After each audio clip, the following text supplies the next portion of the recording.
Canada. Put on a suit, drink water, don't drink and drive. Hey, man, call your mother. It means nothing. It means nothing. Nah, they lying to you. It's about the money. Now you're more fluent.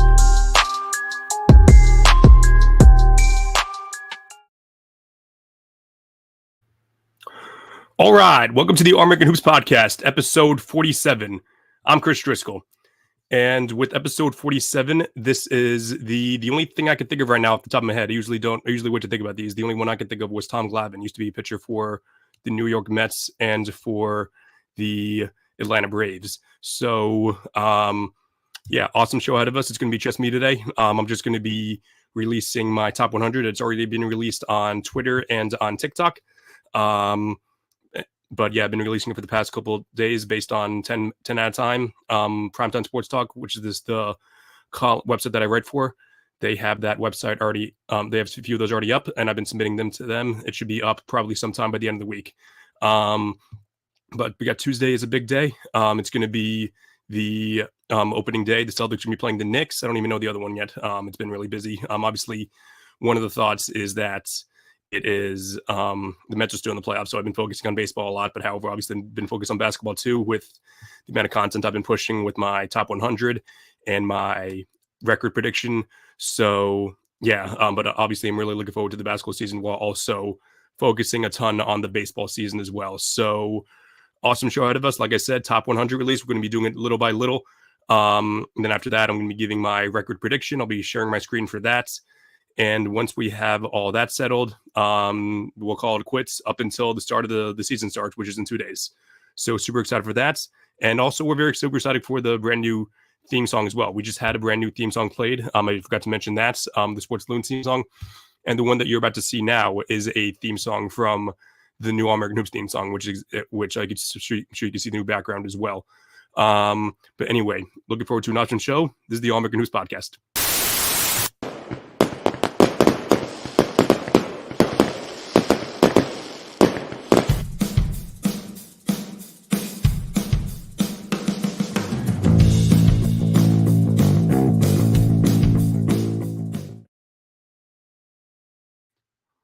Pretty cool stuff, huh? As mentioned, episode 47 of the All American Hoops Podcast. Just me today. One thing I forgot to mention in the pre-show, haven't really put a lot of thought into my decoration in the back. Not everything's centered, but I do have a new addition to the jersey collection. Mirrored, so it's tough to tell. But yeah, we got Shaq back here. I wanted to get my least favorite teams over with, but that's okay. Yeah, that's better.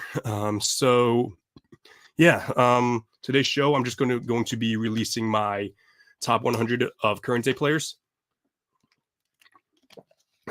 And I'm going to be doing it I'm going to start revealing them based on tiers. So what I'm going to do, building up from 1 to 100 rather than 100 to 1, figured that'd be more, it would make more sense in that sense. But I took a couple of screenshots of each one. They should be up and ready to go right now. But if not, I'll just be sharing my screen for them then. Perfect, they're already. Okay. So, but before I share my first two, because I'm doing it in tiers, so I'm going to give it away now. So the first tier is going to be just two guys. I'm sure you can imagine which two they are. There's really three options, in my opinion, for who could be the first and second best player in the league. I'm very, very confident in mine. I know other people are very confident in theirs. But pretty much what I want to answer when I'm giving my list of the best players in the world is, if I'm building my team to win a championship, who do I want on my team? If I'm building my team to win a championship, who do I want?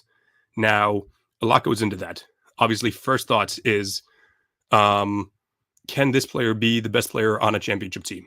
That's a very important question to think about, because obviously you got guys that are extremely talented. They're youth. They have a lot of energy. They can play a bunch of games. Can they be the best player on a championship team, though? Most of the league cannot. There's a very small amount.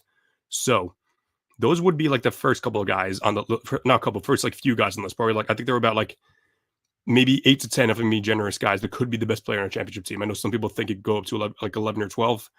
I'm very confident in my 10 though. I could be persuaded 11, but once we get past there, that's when I start to have some issues.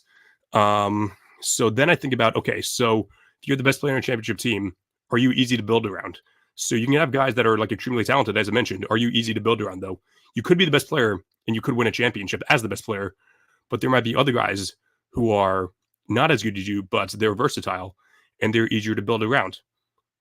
I'm sure you can understand where I'm coming from now based on who I talk about sometimes a lot.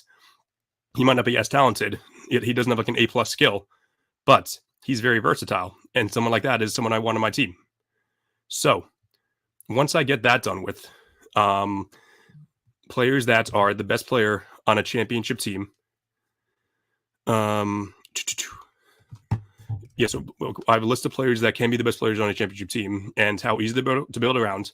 And I also have an injury tax. If you get injured a lot and you can't go through the wear and tear of playing most of the 82 games and then can't make it through the playoff run without having a serious injury where you can't play a lot, I'm going to move you down a couple spots because you can have all the talent in the world. If you're not there to play, why would I have you higher than some other guys who are almost as good as you, maybe not as good as you, but they're going to be on the court and they're going to be, and we know they're going to play every single night. So are you talented enough to be the best player in the world? Are you easy to build around? Can you play with others really well? So that doesn't matter always. Like sometimes you could be so talented to where it doesn't really matter what other people think. You're that talented, you can win. But for the most part, I care about if you're easy to build around. I also care about can you play a ton of games? I want you to play a ton of games from the full 82 game season, and then I want you to be there in the playoffs. Speaking of the playoffs, when we get to the playoffs, can you up your game in the playoffs? Because people can be young and play all the games in the regular season. It can be a lot of fun. Once the playoffs come around, they're a different animal. You're playing against great defenses every single night. You're playing against great offenses every single night. So you're going to have to start to really pace yourself to be the best player that you can. Can you do that? Some people have all the talent in the world, but then when playoffs come around, they completely fall apart. So that's what I care about. But one more thing. If you can't be the best player on your championship team, which most people can, so there's no shame in not being able to be the best player on your team, can you be the number 2? And can you default to the number 1? Can the number 1 rely on you if they're not on their best night? Can they rely on you to have a good night to pick up their slack? There are a lot of players that can do that. There are more players that could do that than be the number 1. But how good are you at that? How good are you as the number 2 and being able to work with the number 1? Being able to work with the number 1, as we said, can we build around you? Being able to be more versatile as a number 2 is probably more important to do that as number 1, because we have a number 1. We're gonna give the ball to him. We're gonna build around him. He's the face of our team. He's going to be the guy. Now, but not every player is perfect. So we need role players. Can my second best player fill in those other needs? There might be some players who are better as number 1s to where they might be a good number 1. They can be an offensive engine. They can win a lot of regular season games. But you ask them to be the number 2. Oh, I'm not as good. They're not as good as that. They don't fill a lot of holes. But there are some number 2s that may not be as great as leading a team, but they thrive in that number 2 role. I care more about those guys. I prefer guys who maybe might not be as talented to carry a bad team, but to be on a good team and turn them great. Turning a bad team good is very impressive. I'm not saying it isn't. It's extremely impressive. Like what Russell Westbrook did in 2017. He made a bad team good. That was extremely impressive. I care more about guys like Kawhi Leonard, though. I would have preferred Kawhi Leonard in 2017 win MVP than Russell Westbrook. Kawhi Leonard turned a good team great. The 2017 Spurs were extremely underrated. I don't know if they would have beaten the 2017 Warriors, but I think they would have beaten the Cavs. Kawhi Leonard made the good team great. I care far more about what you can do to help win a championship than what you can help do to make a bad team good. I know people see that as unfair, but not always. I'll give my example now. I think Trae Young is a fantastic player. I think he's one of the best offensive players in the game. He can turn bad offenses into good offenses. But can I ask him to be the number 1 on a championship team? I think everyone agrees no. He's not. He might be as good offensively, but defensively, he's We can't have that type of defense on the floor, especially when they're going to attack him and he's going to be too tired on offense. Can he be the number 2 on a championship team? Sure, absolutely. Someone that great on offense, they could definitely be the second best player on a championship team. But is he easier to build around than a Jaylen Brown? Jaylen Brown fills more needs than Trae Young does. Donovan Mitchell fills more needs than Trae Young does. Karl-Anthony Towns fills more needs than Trae Young does. I would say besides Donovan Mitchell, all those guys that I listed, Trae Young is probably a little better at making bad teams good. That's impressive. I don't care as much about that, though. I care far more about turning a good team great than a bad team good. So, in short, I want you to be talented. I want you to be talented enough to where you can be the best player on a championship team. I want you to play a bunch of games. I want you to be there in the playoffs. I want you to up your game in the playoffs. I want your game to translate to the playoffs. I want you to be easy to build around. And if you can't be the best player on a championship team, that's when being easy to build around becomes more important. Can you fill a hole?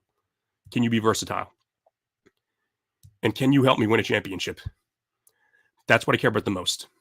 Can you help me win a championship? So, with that being said, let's start off with the tier 1, the 2 best players in the world, in my opinion, are Nikola Jokic and Giannis Antetokounmpo. I think these 2 guys are easily the best players in the world. They're both 2 of the most talented players in the world. Nikola Jokic is top 5 offensive player of all time. The best offensive player in the league currently. You're going to have an elite offense with him no matter what.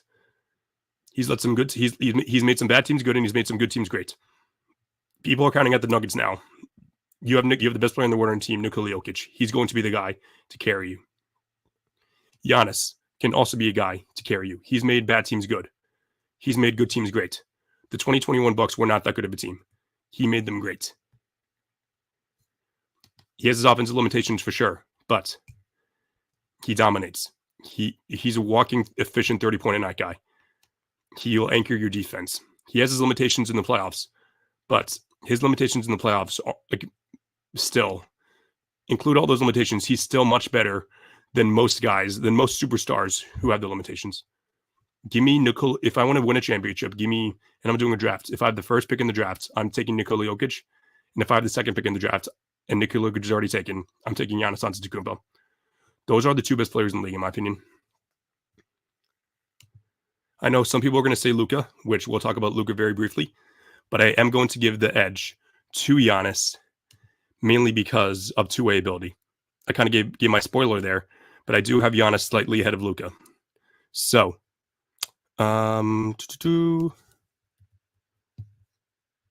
should be up in a second right here. There's a couple of things that I'm trying to straighten out.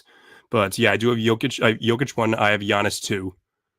And I have Luka Doncic 3. So I'm not sure what other people thought of that. I know a couple of people watching now. Let me know if you think that I'm very wrong in that sense. I'm very confident in my pick. I definitely think that these are the 2 best players in the league. And I'm about to share my screen with who I think the 3rd, 4th, and 5th players in the league are. I think Luka Doncic is the 3rd best player in the league. I think he is debatably, outside of Jokic, the best offensive engine in the league. He's made bad teams good, and he's made good teams great. The Mavericks this year were a good team. He made them a great playoff team. I don't want to use the word carry because he had a great team, but he was the offensive engine on the team. When Kyrie wasn't the one to pick it up, he was doing awesome. He was playing some awesome basketball. He torched Anthony Edwards in the Western Conference Finals. The reason that he's not ahead of Giannis is because of his defense. And I know some people might want to move him down because of his defense. Some people might want to move him up because of his offense. But when you're that limited, you can't be a top 2 player in the league, in my opinion. At number 4, I have Jason Tatum. Remember when I said I want guys who are versatile and can fill needs? How about a guy that can guard your center? And if your center goes up to set a screen for the point guard, oh, sure, let's switch. I can guard the point guard. Or a guy who's the guy who's guarding the point guard is struggling. I'll take the point guard. Oh, the point guard's getting a screen from the center. Let's switch. I'll do anything on defense. I'll do whatever what we need. Oh, you want me to play point guard tonight? Sure, I'll bring up the ball. I'll lead the offense. Oh, my jump shot's off tonight. Let me drive to the hole and let me try to get some passes out. Sure, I could do any of that. I'm Jason Tatum. I'm the most versatile player in the league. I can guard whoever you want me to. I can switch on whoever you want me to. If on offense, I'm going to make the best I can. If my jump shot's not falling, I'm going to pass the ball I can. I'm going to pass the ball when I can. If my jump shot's on, you guarantee I'm going to shoot the ball and it's going to go in. I'm Jason Tatum, and I'm a top 5 player in the league. Now, people are going to be very upset at that because they think I'm a biased Celtics fan, and they think that Shai is so obviously better than Jason Tatum, which Shai's a better offensive engine for sure. He's a better driver. Finishing is debatable. I think that Tatum's a better passer. Some people think that Shai's a better passer. I disagree. Playmaking probably goes to Shai as well, but Shai isn't as great a passer as people say he is. He's a great offensive engine. He's the best driver in the league. He could shoot the ball. But he has a very limited track record, though, especially in the playoffs. He's very reliant on the free throw line, which he showed that he doesn't need the free throw line too much in the playoffs. He played awesome against the Pelicans when they were without Zion, but I'm not gonna down him for that. And then he played really good against the Mavs too. It came down to when he fouled someone in Game 6. I think it was PJ Washington. The right call in my opinion, but I don't know. Maybe you put the whistle in your pocket when it's a close game. So I know people think that it's very obvious that 1, 2, 3, 4 goes Nikola Jokic, Luka Doncic, Giannis Antetokounmpo, and then Shai Gilgeous-Alexander. I don't think it's necessarily like that. Especially I feel like it's always been, you have to prove yourself in the playoffs, like make a deep playoff run in order to be a top 5 player in the league. Shai hasn't done that yet. And as great as he is, he's not that guy yet to me. I need him to do a little more. Just a little more. That's my opinion. So, people will say that. So those are my first 2 tiers. Those are like the tier of guys who can be the best player on a championship team, no doubt. They're going to play a lot of games. They're going to get you there, and they're going to get to the playoffs. Now, they might say, "Oh, why is Giannis number 2 then? He hasn't played in the playoffs well in the past couple of years." That's right, but I trust Giannis though. Giannis has earned the benefit of the doubt for him to play that well. So I definitely trust Giannis. Even after he got injured in 2023 and then injured in 2024 and didn't play at all. So I understand why you don't want to trust Giannis, but I do. So then we're going to go into these are one of the tiers are going to get a little bit bigger. So next we're going to have 6 through 10 actually, which this is killing me. I should have done this beforehand, but 6 through 10 is where we're going to have some of our guys who already have done it before, but we don't know if they can do it now. So a couple of these guys have done it as number 1, but we don't know if they can do it now. So it's going to come up in a second really quick. Kevin Durant, I think, is the 6th best basketball player in the league. Think about how versatile he is. Sure, I can play make if you want. If you need me to score, do you want me to do it at the rim? Do you want me to do it from the mid-range? Do you want me to shoot the 3 ball? Do you want me to take over the game? Do you want me to take the ball and say, I got this? We saw him do it. We saw him do it in the Olympics. Speaking of the Olympics, can LeBron James do that? I think he can. As a matter of fact, I know he can. Give me the ball. I can play make for you. Oh, you want me to score? Yeah, sure, I can do that too. Do you want me to play defense? Ooh. Oh, it's a Tuesday? Maybe not. Oh, it's the playoffs? Oh, let's lock in. I'm going to play defense now. That's an issue. That's why I have him a little bit lower. But the versatility, LeBron James can be your guy. Number 8, Steph Curry. Oh, offense. You want me to be the guy to drop 40 in a night? Sure, I can do that. What about play make? I'm not the best passer, but I'm definitely going to move off the ball for you. I'm going to make it easier for everyone else. I'm going to make everyone else open. That's me. That's my guy. Anthony Davis versus Joel Embiid. That's going to be the one where everyone disagrees with. But think about it this way. Who do you want in the playoffs? Anthony Davis or Joel Embiid? Who do you trust more? Who has done more to show that I can do this? I can guard the best player, and I can take over in late in a big game. Anthony Davis has done that. He did that last year against Jokic. Embiid does that sometimes, but usually by the time we get to the playoff time, he's usually kind of worn out. His body breaks down. And I just don't know if I want that when I'm building a championship team. Steph Curry doesn't do that. His body usually doesn't break down. But what about when we get to the playoffs? Say Embiid's healthy when he gets to the playoffs. Are you ever going to be concerned about Steph Curry, Kevin Durant, LeBron James just foul baiting? Are you going to be concerned about them just falling apart in the fourth quarter? I won't be. What about building around Embiid? Is this someone that's gonna trying to think of the word? Is this someone that's going to build around other people? Is he going to say, you know what, this guy is this guy isn't really the best. This guy's much better on the post, but I'm going to go out. Or maybe this guy's better from three. So let's try to pass it out from three, and let me try to Fleming for that. He's not as versatile as these guys. Joel Embiid is one of the most dominant regular season players that we've ever seen. Can you trust him at all when you get to the playoffs, though? I can't. Who would you rather have in the playoffs, Joel Embiid or Giannis Antetokounmpo? I'm not thinking twice. I want Giannis Antetokounmpo. Who do you want, Joel Embiid or Luka Doncic? I want Luka Doncic, not thinking twice. Do you want Jason Tatum, Shai Alexander, or Joel Embiid? I'm taking Tatum or Shai, whichever one. I'm taking Joel Embiid, the last out of those three guys. And I'm not thinking twice, really. What about Embiid versus LeBron, Steph, or KD? Oh, LeBron, Steph, and KD are washed. They're not nearly as good as Embiid. We're talking about the regular season. Sure. You want to take Embiid over all those guys? Be my guest. That's not what I'm concerned about. I want my team to win a championship. I care about winning. I want my team to be the best they can. If I want my team to win a championship, I don't want Joel. I don't know if I want Joel Embiid as my best player. I'd rather build around Steph Curry. I'd rather build around LeBron James. And I'd rather build around Jason Tatum. 10 is very low for Joel Embiid. Most people, I only know one other guy who created a big list. That's Jason Timpf. He's the only guy that had Joel Embiid lower. Everyone else has him much higher. Be my guest. If you care about talent and all that and everything, that's awesome. I'm not going to shame you for it. I care about winning championships, though. And as the best player on the team, Joel Embiid has yet to show us that he has the skills and intangibles to do so. Let's go into the next tier. We got another group of five guys. Now these guys, everyone but Jaylen Brown has shown that they could be great as a number one option. You know what? I'm going to include Jaylen Brown actually because Jaylen Brown has shown that he could be the number one option. You guys know I love Jason Tatum more than anyone. But he has had some off nights for sure. Can Tatum trust Jaylen Brown to pick it up when he's not going? He sure as hell can. So Jaylen Brown can be the best player on a perfect scenario, in my opinion. Can Anthony Edwards? Sure. Can Donovan Mitchell? Yeah.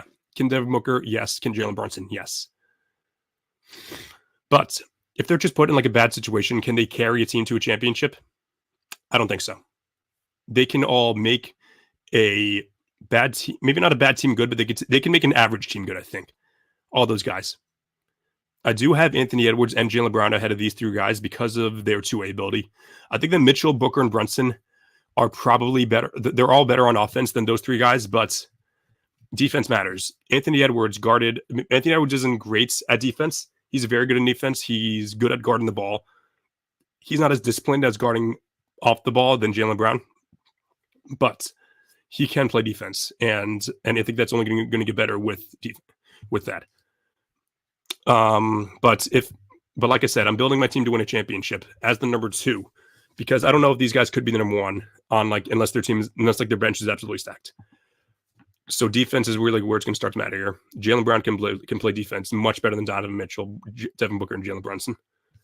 So that's why I'm taking Jaylen Brown over those three guys. But what about for Mitchell, Booker, Brunson? Why do I have it in that order? That's mainly because I do think that Booker is the best defender out of the three of them, in my opinion. Booker's probably close. Mitchell or Booker. Brunson's definitely the worst out of them. And as far as it goes for offensive creation, Mitchell is probably a little better. I think he's the better floor raiser as well. Come playoff time, it's very close. Mitchell played awesome. All three of these guys have a history of rising to the occasion in the playoffs. Mitchell played awful in 2023. Booker didn't play great last year, and Brunson didn't really become a superstar until this year. So 11 through 15, it's really irreversible. You could put Jaylen Brown at 11. You could put Jalen Brunson at 11. You could put Anthony Edwards at 15. I don't care. I'm very confident in this with this tier, guys, though. Give me Anthony Edwards 11, Jaylen Brown 12, Donovan Mitchell 13, Devin Booker 14, and Jalen Brunson 15. None of these guys could be the best player on a championship team unless they were in the best situation possible outside of that. So they would need to have at least like 2 other top 40 players and maybe like 2 other top 50 players. So they really, really need to be in the best scenario possible. Now, this next tier is going to be a very, very, very small one. By very, very small, it's going to be the smallest one we had. Yes, we already had a 2-tier one, but we're going to have a 1-tier one this time. That's Kawhi Leonard. God bless Kawhi Leonard. I love watching Kawhi Leonard play. When Kawhi Leonard is on the floor, he is MVP-esque. You could make the argument from like January to February last year that he was like, I'm talking, I mean, not even January, February, like I would say early December to like mid-February, like by the All-Star break. He was playing better basketball than anyone. He was scoring at will. He was as efficient as anyone. He wasn't turning the ball over, and he was playing at an all defensive level. People say like, "Oh, Kawhi Leonard isn't even that good when he's on the court." He is phenomenal when he's on the court. He's one of the best players in the league. But remember when I said, when he's on the court, doesn't matter to me, or it does obviously, but I care more about playing games. I care more when you get to the playoffs. Can you play a lot of games? Kawhi Leonard played a lot of games last year, and he played at an awesome level. He made All NBA second team. He didn't get to the playoffs. He couldn't play in the playoffs though. He played 2 games, and he wasn't Kawhi Leonard. That's the issue. We already know that we already know for this year that he's going to be he's not going to be in. He's not going to be ready to go. So I'm going to include him in this tier because I do believe that if you're building your team to win a championship, like say the Martians came to came to you and said, "We're going to invade planet Earth unless you build a team to win a championship," and then you say, "Oh crap, let me build my roster. These 15 guards aren't available, but Kawhi Leonard is. I have to take Kawhi Leonard. There is a smidge of a chance that he can win. We can make him healthy for a good amount of the season, and then come playoff time around, he's going to elevate his game. His game elevates to the playoffs. But the issue is he's not there. So that's why I have him a little bit lower. I think 16 is a good number, especially because his game translates to the playoffs, but we just haven't seen him do it. But the issue isn't even that he gets injured a lot. The issue is that in the past 4 years, he has not finished the season with his team. In the past 8 years, 6 of those years, he hasn't finished. It's consistent not finishing the season, not even getting injury prone, but it's breaking down by the end of the season. It's like Embiid, but far worse. So let's get on to a bigger tier now. I'm going to turn off the banner real quick so we can see the bottom. So now we have 17 through 25. So these are going to get bigger and bigger. So none of these guys, in my opinion, could be the best player on a championship team, even if you build them the perfect roster. They might be able to take your team to the finals. We saw Jimmy Butler and Bam Adebayo do it twice. Actually, they brought their team to the finals, but they got whipped in the finals though. Most of these guys could be the best player in a conference finals team. John Morant wasn't the conference finals team, but he led his team to the 2nd seed. De'Aaron Fox led his team to the 3rd seed. Tyrese Halliburton led his team to the conference finals. Tyrese Maxey has been the 2nd best player on a team that has made the playoffs every year, but not that guy yet. Kyrie Irving, he's another story, but I'll talk about him in a second. Damian Lillard brought his team to the conference finals in 2019. Butler and Bam, I explained. I think Victor Wembanyama is going to be filthy this year. People think he's going to be top 10. I think that's pushing it, but top 15, not at all out of the question. John Morant, I think he's going to be back and better than ever this year. Is he going to be top 20? Absolutely. I'd be shocked if he wasn't. Is he going to be top 15? Not sure, but not out of the question. Is he going to be top 10? Don't think so, but not out of the question at all. Maybe I should have included Wemby and Morant a little bit higher, but I don't know. By higher, I don't mean number. I mean on that difference here, but that is what it is. De'Aaron Fox, I think he's one of the more underrated players in the league. He's great two-way ability. He's great on offense as well. He's extremely fast. I want him on my team. He's someone I'd love to be the second option on a championship team, without a doubt. He's not the best shooter and everything. He's gotten better at a shot, but he plays both ways. He's extremely fast. You can plug him into the system. Tyrese Halliburton, one of the best offensive engines in the league. I would say outside of Jokic, Luka, Giannis, Jokic, Luka, Shea, maybe a couple others, like maybe 2-3 others. LeBron probably. Halliburton's one of the best offensive engines in the league, but he's not that great in defense. If like Anthony Davis is my best player and Tyrese Halliburton would be my second best player, that would be awesome. You got an offensive engine and a defensive anchor. Then after that, just a bunch of guys who could be number two, who have been number twos and 1As and 1Bs lately. So Maxey, Irving, Dame, Butler, and Adebayo. I think that Dame's gonna be awesome this year. I think that he's gonna be much better than he was last year. What people don't realize though is that he averaged 24 and 7 last year.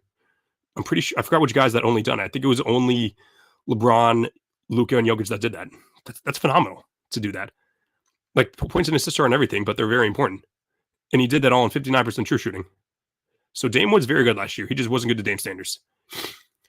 And I do have Jimmy Butler a little bit lower because as great as he is in the playoffs, which if you're going to be great in the playoffs, I'm gonna give you more points for that. He's been injured the past couple of years, and he's not going to play a lot of games. And they're going to be the 8th seed. I don't want that. I want consistency. I want you to play every game, and I want you to play in the playoffs. Most of these other guys have proven they can do that. Butler's 35 now. It's really tough for him to like carry a team anymore. So that's why I'm going to have him at 24. And I know that some people are going to say that they think that Bam is better than Jimmy, which isn't a bad take. If you want to believe that, that's totally your prerogative. It's not an awful take. I think it's incorrect. But yeah, if you want to believe that Butler is better, then that Bam is better, then that's fine. But come playoff time, I want Jimmy Butler. I don't want Bam Adebayo. Next. I think we cut off 26. I think we did that by accident. But yeah, so 26 side, Paul George. Paul George has become very, very underrated. So I would say like the guys that I put before here, these are guys that could be, I would say they could be 1Bs on a championship team. All those guys could be maybe, I'm trying to picture that. So like maybe 2As is a better thing because like obviously Kyrie was the clear number 2 to Luka, but he was still phenomenal number 2. I think most of these guys would be great number 2s, but just not as great as like some of the all-star level guys. Because like I feel like we're getting to the list where like a lot of these guys could be number 2s if they play with Nikola Jokic. Not everyone can do that though, but playing more games as the number 2. Paul George, he's 26. He can do that absolutely. Paolo Banchero, not there yet, but I think he's going to be that at the end of the year. And then it's interesting.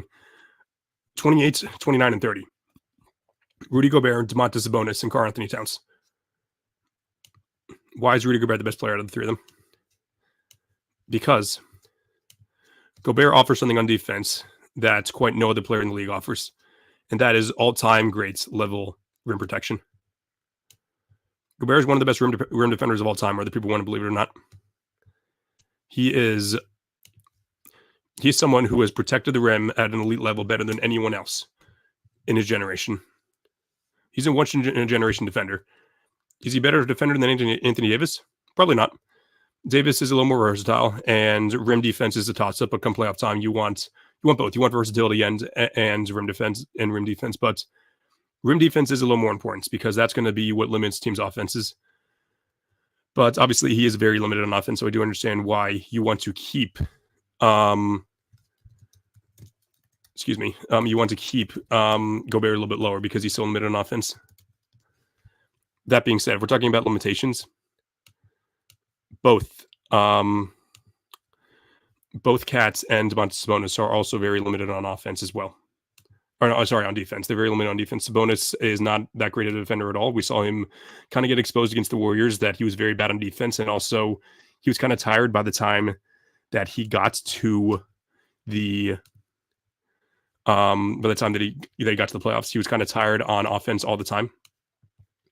So that was the main issue with him, is that he was so tired. Like they were really making him work on defense to that he was very tired on offense. So that was the main issue with him, is that some of these guys, they're just teams totally target them on defense to the way they're getting exhausted on offense. You don't see that with centers usually, but you saw that with Sabonis against the Warriors. Karl-Anthony Towns. I love Karl-Anthony Towns. I don't know how great of a number 1 he is though. And he could be a great number 2. He is a great number 2. Some people thought he was the second best player in the Wolves this year. I thought it was Gobert. I'm fine with either, but I think that Gobert probably has the biggest flaw in offense, but he's going to be the best defender in the league when you are building a team. And then that kind of goes along with Trae Young too. I'm going to skip over Scotty Barnes for a second because that's a whole different story. But Trae Young's limitations on defense is what keeps him so much lower. I think he's a top 10 offensive engine in the league. Some people say top 5. I think that's pushing it. But if you want a guy anchoring your offense, Trae Young's your guy. Issue is he's so ball dominant that it's kind of hard to build around him. He's ball dominant and he can't play defense. You need guys that can shoot and defend. There's not a lot of guys that can shoot at an elite level and defend. You also need a center that can catch lobs, which Clint Capella is great at. But that's not a championship formula. You need your number 1 and your number 2 to play defense, and then you need more players. That's my issue with Trae Young. Then Zion at 33. Zion would be much higher if he was better, if he was more healthy, but we just haven't seen that from him. But yeah, that's the issue. I'm kind of dragging on for a lot of these, so we're going to go through these next one quickly. But Lauri Markkanen and Pascal Siakam, I love the two of them. I think they're awesome. Jamal Murray has been the number 2 on a championship team, but took a step back last year. I do have Chet and J-Dub, the second and third best player on the Thunder. I think both of them would be obviously the second best player in the team if the Thunder won the championship this year, which they 100% can. And then James Harden, DeMar DeRozan, and Julius Randle. These are 3 of the most famously biggest playoff droppers in the league. Like, I think that Julius Randle is the worst playoff dropper of all time, and definitely of today. The only other guys that could complete with DeRozan and Harden and Randle, I would say probably Russell Westbrook.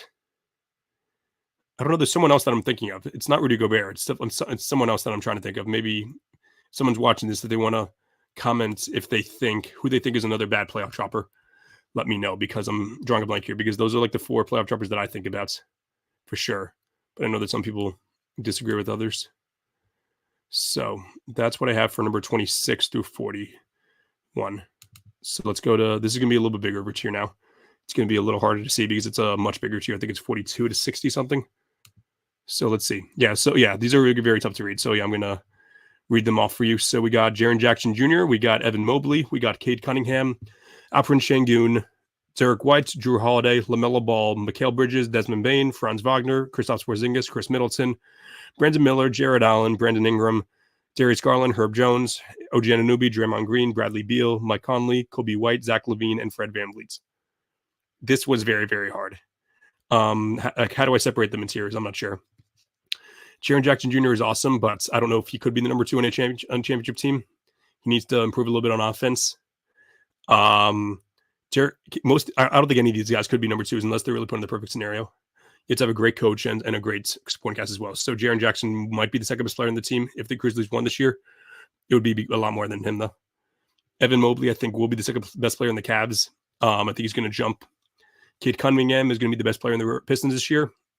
One day, he will be able to be the best player or second best player in a championship team. Same thing with Şengün. Then we get to Derek White and Drew Holiday. Neither of them could be the second best player on a championship team, but they both were. They showed that they could be the third, fourth, or fifth best player on a championship team. Porzingis is better than them. He was better than them in the regular season. He's a better player than them on a per game basis.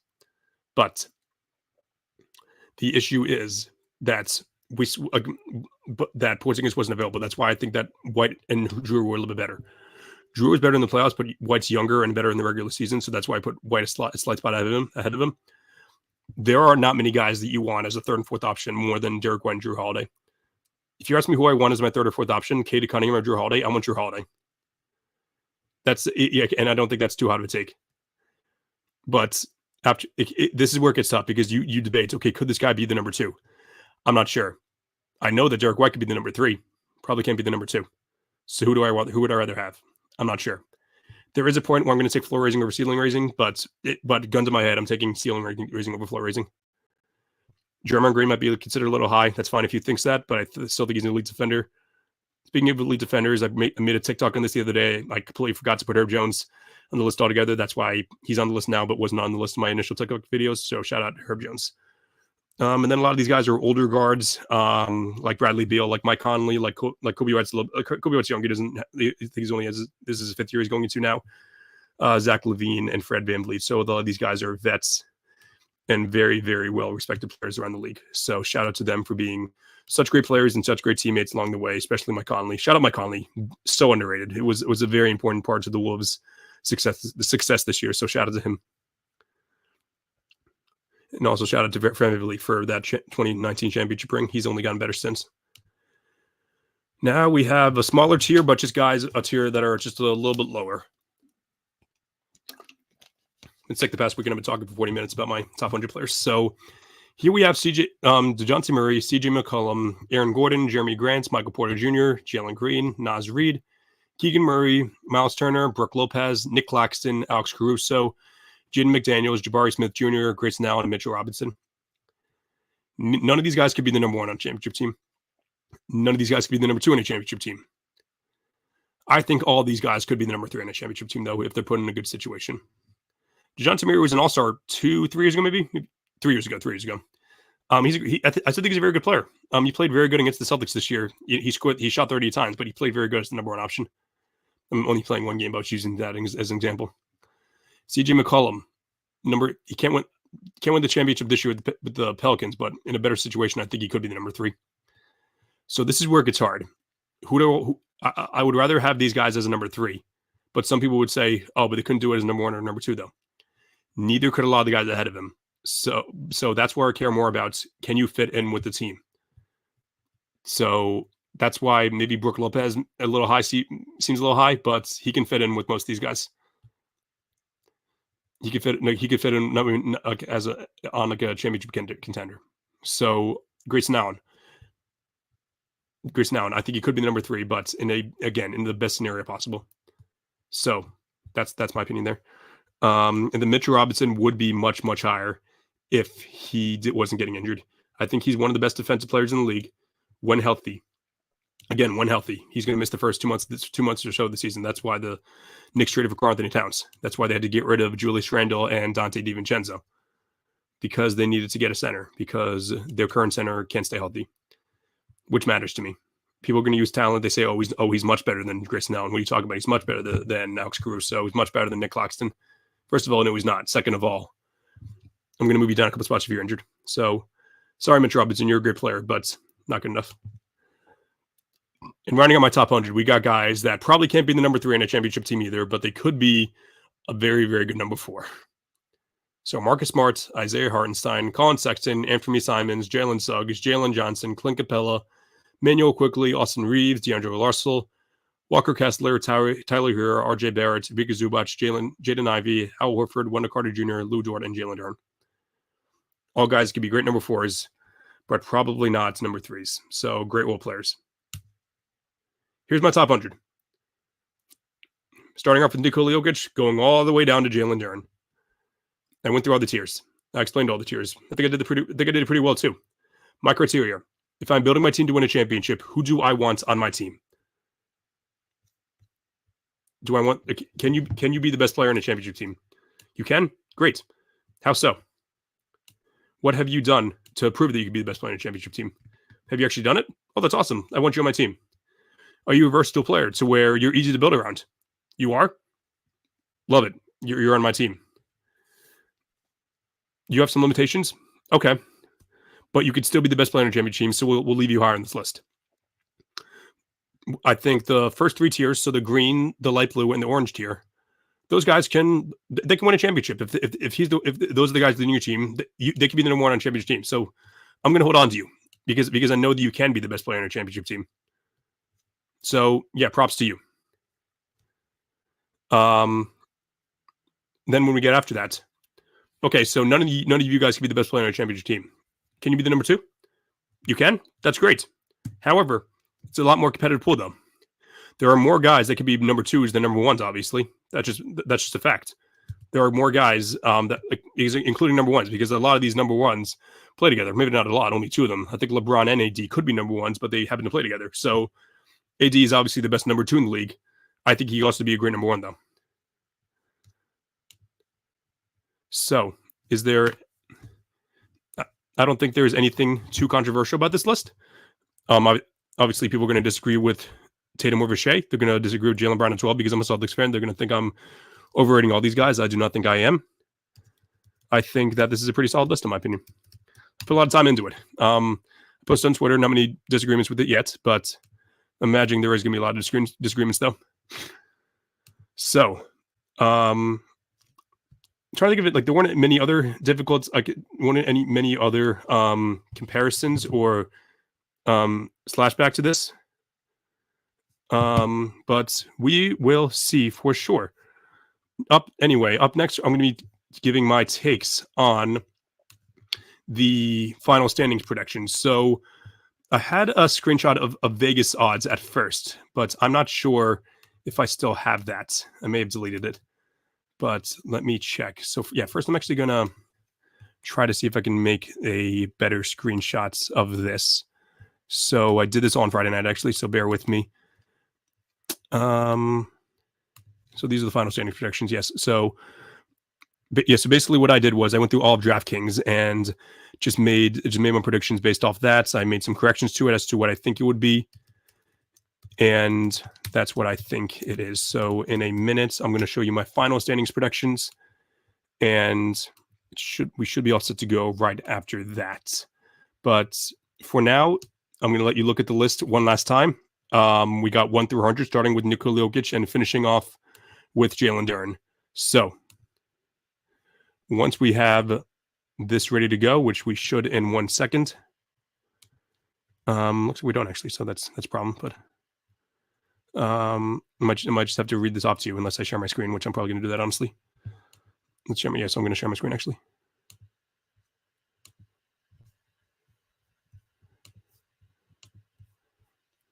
Now, this is where I miss having a co-host so I can have them bounce off me, but that's okay. Let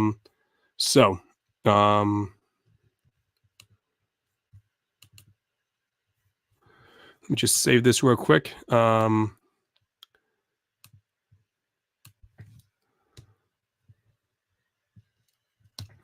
Should be up and going really soon.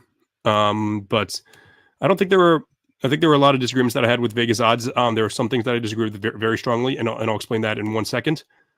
But there really wasn't a lot that I strongly disagreed with. I'll be honest with you there. There was a couple of things that I definitely disagreed with, but this is really annoying. Okay, there we go. Perfect. That'll be up in 1 second. Here we go. Okay. So here are my final standings predictions. So let me get rid of the logo. We got rid of the banner already, but let me get rid of the circle too.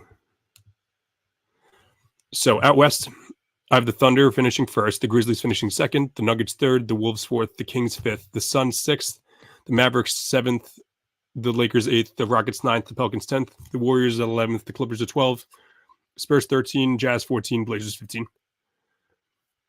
I think the Thunder are one of the best built teams in the league right now. I think they're going to be an absolute wagon. They're going to be an amazing team. They got a bunch of guys. They're young, but now they're experienced. They play a lot of games. They're going to be ready to go, and they're going to be a very fun team to watch. The issue is now with Isaiah Hartenstein missing a couple of games, but that being said, he was just like an icing on the cake type of guy, and they're going to be great without him anyway. I think the Grizzlies are going to be awesome this year. I had them winning much more games than Vegas had them. I think like 5.5 games or something like that. Yeah, but they're going to be an awesome team this year. So after that, I think I had the Nuggets. The Nuggets are going to be better than people think. I think they were at like 50.5. People are putting them off too much because of KCP. KCP is a great player, but he's not going to be lost that much. I think Christian Braun's going to fill his spot pretty well. I think that Russell Westbrook's going to be better than Reggie Jackson. So yeah, I think they're running them off a little too much. The Wolves, I think, are a little overrated. Anthony Edwards is awesome. Obviously, he's going to get better. I think the loss of Karl Anthony Towns is going to hurt them a lot more than people think, though. That's my number one issue with them. So, yeah, that's my overall take on them for now. Then after that, it's where we're going to get really tough. We got 5 through 10 is only span of 4 games. 5 through 8 is within 2 games, I think. So the Kings, the Suns, the Mavs, the Lakers. Obviously, all those are reversible, in my opinion. Lakers can be 5th. The Kings will be 6th. The Suns could be 5th. They could be 8th. The Mavericks could be 5th or 8th. The Mavericks can be 4, actually, but I think the Mavericks are going to be a much worse team than people think. I think that Klay Thompson isn't as good of an NBA player as people think he is. He's a great shooter still, but not much else. He's not great on defense at all, and I just don't trust him really. That's my number one issue with him. The Rockets are very good. People think they're going to be like the 6th or 7th seed. I think it's pushing it for now, but wouldn't surprise me at all. Actually, they made the playoffs without the play-in tournament. So that's my take. After that, obviously the Warriors, I think, are going to be very bad. Clippers, unfortunately, going to lose a lot of games with the absence of Kawhi, although James Harden will be excited to play that role. And yeah, we'll move on to the East now. I think my Boston Celtics without Porzingis will still be great. I think they're going to win 60 games this year. One of my friends said 67. I think that's pushing it. 60 seems like a good number. They won 64 last year. And just with overall with overall tread on tires and like just maybe championship hangover, they might lose some extra games, like accidentally lacking off. But the Celtics are still going to be an awesome team this year. The Bucks are going to be much better than people say. I understand why people don't believe in the Bucks because they have the issue with age and everything, and obviously it didn't work out last year. But Dame's going to be come back ready to go. Doc Rivers is their head coach for the entire year now. They're not going to fire him mid-year. I don't think they will. And they're just going to be consistent all year long. They weren't a lot of things went wrong from last year, but most things are going to go good from this year though. Knicks aren't going to win as many games as they did last year. I'm sorry, they're not going to win as many games as the Vegas says, in my opinion. So that's my issue with them. But yeah, they're not deep at all. That being said, I think they made the right move to trade for those guys, to trade for Cat because they didn't have a center. And if you want to win a championship with Jalen Brunson as your number one, you need an all-star. You need a rock solid all-star. That's Karl-Anthony Towns. That's not Julius Randle. Karl-Anthony Towns is your solid foundation piece. He's your all-star, rock star. He can be the number 2 in a championship team. Julius Randle can't. After that, there's really not many changes. I guess I did move the Sixers a little bit lower based on the fact that I think that Joel Embiid is going to load manage. He's going to set out a lot of games. In addition to that, he's probably going to get injured at one point this year too. So that's the issue with him. Pacers, I feel like I'm putting a little too low. Same thing maybe with the Heat, but it's tough. I did have both the Hornets and the Pistons winning much more games though. So I'm actually going to see if I can share my screen now so I can show you my spreadsheet that I made of the... give me 1 second. Should be able to share my screen real quick. There we go. Yeah. It is sharing, it looks like. So this spreadsheet is based on DraftKings, and this is their over-under. So here we have the over-under totals for all these guys. So I made the spreadsheet based on their over-under totals, my prediction for how many games they're going to win, and whether or not they got over 2.5 games. Okay, so my Thunder case, I think they're going to go over 2.5 games. I think they're going to win 2.5 games more. So if I wanted to do this based on, I have to make sure that I do it based on range. I feel like I'm giving a spreadsheet lesson right now, but this is only for sports. But let's show it based on the over-under because I do want to show you guys the ones that I disagreed with. So we'll go column F, and then we will go based on, let's go the most, like the biggest difference to least difference. So yeah, I think the Grizzlies are going to win a lot more games this year than people think. I had the Thunder and the Nuggets going over, which feels weird because I basically 3 to 4 teams, like the top 3 teams I had going over, but most people disagree with the Grizzlies being that much higher. The Clippers I had winning 1.5 more games because I do think that Harden's going to carry the team more than people think. I do love the Portland Trail Blazers. Shout out to Matt Driscoll. He's usually the second guy on the show. He wants to be every person should root for a bad team, and we're going to pick the Blazers that year. Lakers going to be a little bit better. The Kings maybe a little bit worse. So, but yeah, like we're right around the nose for like 2.5 to like most of these guys in the middle. The Spurs are going to be a lot worse than I think people think than if people are. The Spurs don't care really much about winning now. They care more about developing Wemby. The Mavs are going to be a much worse team. I don't know why people think they're going to be so great. As I mentioned, Klay Thompson is not good. They're losing defense. A defense of Kyrie Irving, Luka Doncic, and Klay Thompson all on the same court together. That's not sustainable. And if that's going to be your lineup on the court in the playoff game, I'm sorry, you're going to lose. You're going to lose to the Thunder. You're going to lose to the Grizzlies. You're going to lose to the Nuggets. I don't know what to say to you. Like you're not a good defensive team. If you can have Rudy Gobert for that matter on the back end, and he'd be the one getting blamed for it. But if Rudy Gobert is your center, like guarding the paint better than anyone, there's not much you can do when there's point guards. Derek Lively's good, but he's not going to be able to cover up for the lack of perimeter defense there. So the Mavericks are going to be the 7th seed this year, in my opinion. And the Pelicans, they just don't have a center. That's why I'm moving them a little bit lower. And the Jazz, I like the Jazz. I like Will Hardy. I love Danny Ainge. I like Lauri Markkanen and Colin Sexton. They don't care about winning though. They're going into rebuild mode now, and they're gonna quit by the end of the year. We'll go to the East, and we'll go but the difference again. So really quick, we will go based on predictions over under. Let's see which ones we disagree with the most. Oh, the Pistons, I had winning much more games. Everything went off them last year because they didn't have the coach they wanted. Jaden Ivey didn't play a lot of games. They didn't have a veteran to help them and everything. They have one now. They have Tobias Harris. They have a great coach in JB Bickerstaff. And Cade Cunningham and Jaden Ivey are going to be developing better players. So they're going to be a much better team than people think.